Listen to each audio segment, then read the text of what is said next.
Le réseau des soignants amis des patients, RSAP, une organisation socio-professionnelle apolitique et à but non lucratif, créée en République du Bénin depuis 2013, a célébré en différé ses 10 années d'existence ce samedi 23 décembre 2023, après plusieurs actions ayant contribué à l'offre des soins maternels et néonatals respectueux à travers la riposte aux violences faites aux patientes et particulièrement aux violences obstétricales et gynécologiques et bien d'autres objectifs.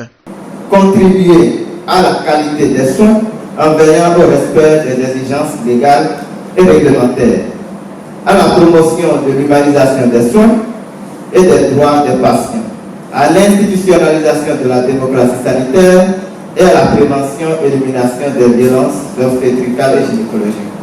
Annick Nonou, fondatrice du réseau des soignants amis des patients, parle avec fierté de quelques exploits après avoir mené des actions dans le cadre de l'humanisation des soins au Bénin. Nous avons pu permettre à la population de connaître les droits et devoirs. Nous avons mené beaucoup d'activités, on a fait beaucoup d'émissions, de formations, de classes communautaires, de telle manière qu'aujourd'hui, quand on prend le Béninois lambda, il peut dire qu'il sait qu'en milieu sanitaire, qu'il y a des droits humains à respecter, surtout par rapport aux femmes et aux filles. De la même manière, au niveau des professionnels de santé, nous avons mené beaucoup de travaux. On fait des réunions corporatistes trimestrielles, de suivi de l'humanisation des soins. Aujourd'hui, le réseau est composé de plusieurs groupes de travail dans le but d'atteindre ces différents objectifs. Les premiers responsables de ces groupes prennent l'engagement de faire tâche d'huile afin de porter haut ce réseau. En tant que membre, l'engagement que j'ai pris, c'est de travailler, c'est d'œuvrer, c'est de sensibiliser, c'est de procéder à une vulgarisation afin que nous soyons tous là au même pas, afin que chacun puisse jouer une partition pour que la démocratie sanitaire, pour que l'implémentation du respect des droits humains en milieu sanitaire puisse être une réalité.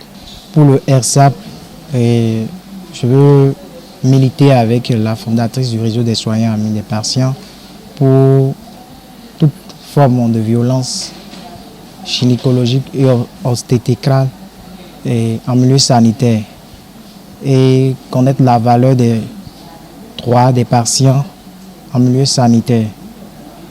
Aller dans les communautés, parler des droits des patients pour le meilleur de toute la population béninoise. Je suis fière de ce que cette association fait aujourd'hui. Donc moi, étant nouvelle dans cette association,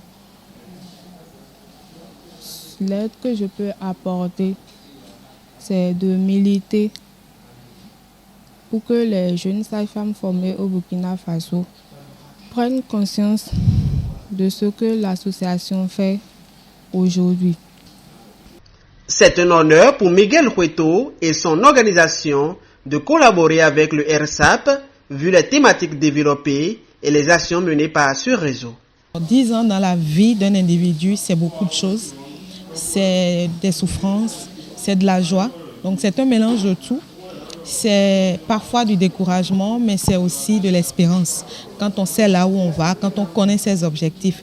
Et je pense que 10 ans dans la vie du réseau des soignants amis des patients, c'est certainement le cas aussi. Être à ce 10e anniversaire, pour moi, c'est un honneur. Pour mon organisation, c'est davantage un privilège. Pourquoi? Parce que le RSAP, quand on connaît les actions qui sont menées dans notre pays sur la thématique des droits des patients, des patientes, mais spécifiquement en milieu obstétrical, on comprend l'importance que ce réseau a dans le concert des organisations, mais aussi des creusets, tant professionnels que autres dans notre pays. Et donc, être là aujourd'hui, aux côtés de ces chevilles ouvrières du réseau, c'est pour nous un honneur. Il est à noter que pour meubler cette célébration, les invités, après avoir nourri leur papille gustative, ont eu droit à une projection qui retrace les exploits de la sage-femme juriste Annick Nonou et un moment de divertissement qui s'est achevé sur la coupure du gâteau.